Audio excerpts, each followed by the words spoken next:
Isaac habitait près du puits de Lacaï-Roï. Genèse chapitre 25, verset 11.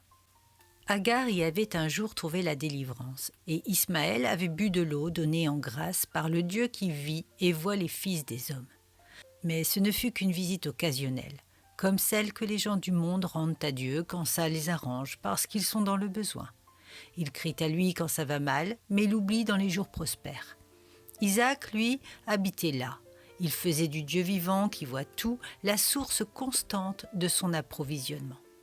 La substance habituelle de la vie d'un homme, l'habitation de son âme, voilà ce qui donne la vraie mesure de son état. Peut-être l'esprit d'Isaac avait-il été frappé par la visitation particulière vécue par Sarah, et cela l'avait conduit à vénérer le lieu. Mais par-dessus tout, il avait choisi d'habiter ce lieu sanctifié parce qu'il y jouissait de la communion avec le Dieu vivant. Apprenons à vivre dans la présence du Dieu vivant.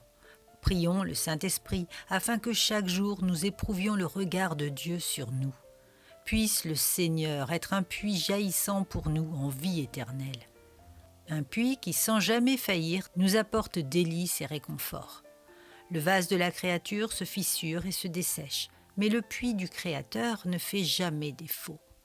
Heureux celui qui habite près de ce puits et possède à sa porte des ressources constantes et abondantes. Le Seigneur a été une aide sûre pour les autres. Son nom est Shaddai, Dieu tout suffisant. Nos cœurs ont souvent vécu une relation merveilleuse avec lui. En lui, notre âme a trouvé son glorieux mari, le Seigneur Jésus. En lui, nous vivons aujourd'hui et notre être se meut. Vivons donc dans une communion plus proche avec lui. Seigneur glorieux, presse-nous de ne jamais te quitter, mais de demeurer auprès du puits du Dieu vivant.